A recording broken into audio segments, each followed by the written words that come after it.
হিমন্ত বিশ্ব শৰ্মাই অকলে সাম্প্ৰদায়িক পৰিৱেশ সৃষ্টি কৰিব পৰা নাই। সাম্প্ৰদায়িক পৰিৱেশ সৃষ্টি কৰাৰ পিছতো তেওঁ জিকিম বুলি আশ্বস্ত নহয়, সেইকাৰণে আজমলক লগাইছে আৰু ভোট চুৰি কৰিবৰ কাৰণে লাগি গৈছে। এতিয়া একমাত্ৰ নিজৰ জীৱন বচাবলৈ জেললৈ যোৱাৰ পৰা নিজকে বচাই ৰাখিবৰ কাৰণে হিমন্ত বিশ্ব শৰ্মাৰ একমাত্ৰ নিৰ্বাচনত জিকাৰ কাৰণে তেওঁৰ কৌশলটোৱে হ'ল ভোট চুৰি কৰা।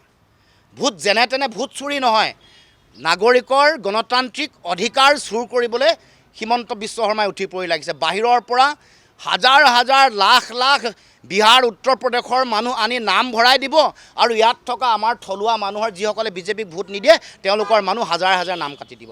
মৃত নোহোৱা মানুহ যিসকল মানুহ ঢুকুৱা নাই, মৃত্যুমুখত পৰা নাই, তেওঁলোকৰ বিৰুদ্ধে বিজেপি দলৰ বহুত কৰ্মকৰ্তাই সুপৰিকল্পিতভাৱে কমপ্লেইন দি তেওঁলোক মৃত বুলি ঘোষণা কৰিছে।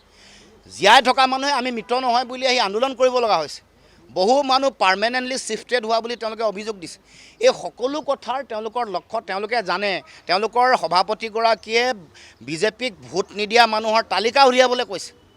তাৰ আগত 31টা বিধানসভা সমষ্টিত তেওঁলোকে 10,000কে ভোট কটাৰ লক্ষ্য আছিলে।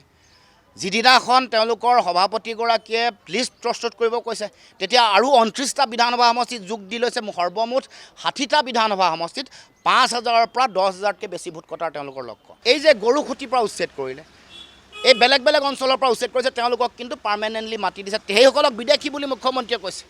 কাজিৰঙাত বিদেশী বুলি কোৱা মানুহক মাটি দিলে, পইচা দিলে কোটি কোটি টকা। এইটো তেওঁলোকৰ বিদেশীৰ ৰক্ষণাবেক্ষণৰ তেওঁলোকৰ নীতি। হিমন্ত বিশ্ব শৰ্মা অসমৰ ৰাজনৈতিক ইতিহাসত আটাইতকৈ ডাঙৰ বিদেশী ৰক্ষক আৰু তেওঁৰ কামে প্ৰমাণ কৰিছে। কাহ জাপি দি 53 বছৰ বিদেশী বোজা জাপি দিয়া কথাটোৱে অসমৰ 1 নম্বৰ বিদেশী ৰক্ষক হ'ল হিমন্ত বিশ্ব শৰ্মা।